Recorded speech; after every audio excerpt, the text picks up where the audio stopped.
कक्षा 12 इतिहास की महत्वपूर्ण प्रश्न उत्तर श्रृंखला में आपका स्वागत है। एक डोज हर रोज़। विद्यार्थियों, बोर्ड की परीक्षा की तैयारी हम कर रहे हैं। अभी तक हम निरंतर प्रश्नों का अध्ययन कर रहे हैं। तो आइए विद्यार्थियों, मेरे साथ जुड़िए और आगे बढ़िए। अब की बार 90 पार। आज का पहला प्रश्न, सिंधु घाटी में एक नई सभ्यता की खोज की घोषणा किसने और कब की? उत्तर, 1924 ईस्वी में जॉन मार्शल ने सिंधु घाटी में एक नई सभ्यता की खोज की घोषणा की। Mohenjodaro and the Indus civilization के लेखक कौन थे? Answer, John Marshall. हड़प्पई मर्तबान किस स्थान से प्राप्त हुआ है? हड़प्पई मर्तबान ओमान से प्राप्त हुआ है। अगला प्रश्न, ओलिगार्की या समूह शासन से आपका क्या तात्पर्य है? ओलिगार्की या समूह शासन उसे कहते हैं जहाँ सत्ता पुरुषों के एक समूह के हाथ में होती है।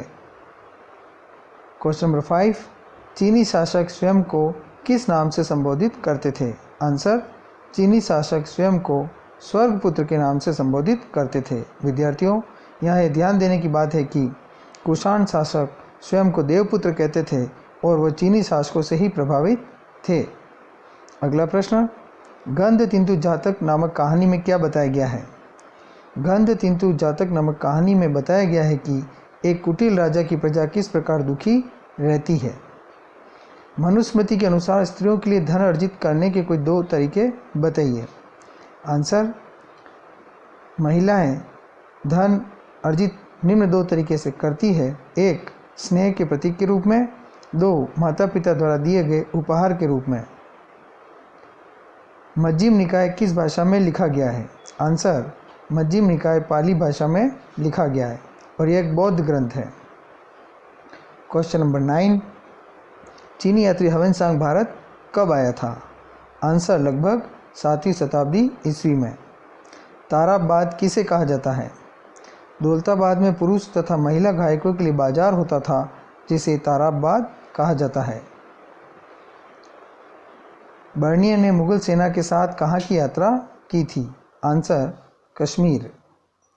किस यात्री ने सुल्तान मोहम्मद तुगलक को भेंट में देने के लिए घोड़े, ऊंट तथा दास खरीदे? आंसर, मोरक्को निवासी इब्न बतूता ने। तज़किरा क्या है? सूफी संतों की जीवनियों का स्मरण तज़किरा कहलाता है। कश्फ उल महजूब नामक पुस्तक किसने लिखी है? यह पुस्तक अली बिन उस्मान हुजवरी ने लिखी है। मकतूबात क्या है?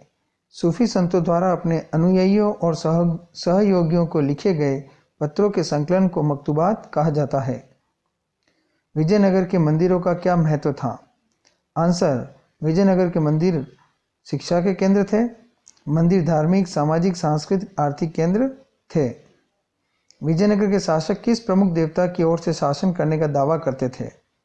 विजयनगर के शासक भगवान विरूपाक्ष की ओर से शासन करने का दावा करते थे। विजयनगर की आय का प्रमुख साधन क्या था? आंसर, भू राजस्व। अंग्रेजों ने भारत के विभिन्न भागों में भू राजस्व संबंधी कौन कौन सी 3 प्रणालियां प्रचलित की? आंसर, अंग्रेजों ने इस्तमरारी बंदोबस्त, रेतवाड़ी बंदोबस्त व महालवाड़ी बंदोबस्त नामक भू राजस्व प्रणालियां प्रारंभ की। 1875 में रेत द्वारा साहूकारों के विरुद्ध विद्रोह करने के 2 कारणों का उल्लेख कीजिए। उत्तर, ऋणदाता वर्ग अत्यंत संवेदनहीन हो गया था। 2, ऋणदाता ऋण चुकाए जाने के बाद रेत को उसकी रसीद नहीं देते थे, उन पर अत्याचार करते थे। क्वेश्चन 21, पहाड़िया और संथाल लोग किन उपकरणों से खेती करते थे? आंसर, पहाड़िया लोग कुदाल से तथा संथाल लोग हल से खेती करते थे। अवध को किसने ब्रिटिश साम्राज्य में सम्मिलित किया? Answer, Lord Dalhousie. 1857 के विद्रोह के लिए लोगों को संगठित करने वाले 2 विद्रोही नेताओं के नाम बताइए। आंसर, शाहमल और मौलवी अहमदुल्ला शाह। 1857 के विद्रोह से पूर्व लोगों में फैली हुई अफवाहों का उल्लेख कीजिए। आंसर, गाय और सूअर की चर्बी लगे हुए कारतूस का प्रचलन व सैनिकों के आटे में गाय और सूअर की हड्डियों का चूरा मिलना। औपनिवेशिक शहरों में इमारतें बनाने के लिए कौन सी स्थापत्य शैलियों का प्रयोग किया गया था? 3 शैलियाँ थी। 1, नवशास्त्रीय, 2 नवगोथिक शैली, 3 इंडो सार्सेनिक शैली। नवगोथिक स्थापत्य शैली की विशेषताएं बताइए। आंसर, नवगोथिक स्थापत्य शैली की विशेषताएं हैं ऊंची उठी हुई छतें, नोकदार मेहराबें, बारीक साज सज्जा। इंडो सार्सेनिक स्थापत्य शैली क्या थी? आंसर, इंडो सार्सेनिक स्थापत्य शैली में भारतीय और यूरोपीय दोनों शैलियों के तत्व थे। क्वेश्चन 28, चोल से आप क्या समझते हैं? बंबई में जगह की कमी एवं भीड़ भाड़ के कारण एक विशेष प्रकार की इमारतें बनाई गई जिन्हें चोल कहा गया। मुझे सम्राट का सर्वोच्च मंत्री इसलिए नहीं नियुक्त किया गया है कि मैं ब्रिटिश साम्राज्य के टुकड़े टुकड़े कर दूं। यह कथन किस ब्रिटिश प्रधानमंत्री का है? आंसर, यह कथन विंस्टन चर्चिल का है। अंग्रेजों भारत छोड़ो आंदोलन कब प्रारंभ हुआ? आंसर, अगस्त 1942 में। आज का अंतिम प्रश्न, किस राजनेता द्वारा ए बंच ऑफ लेटर्स का संकलन किया गया है? आंसर, जवाहरलाल नेहरू।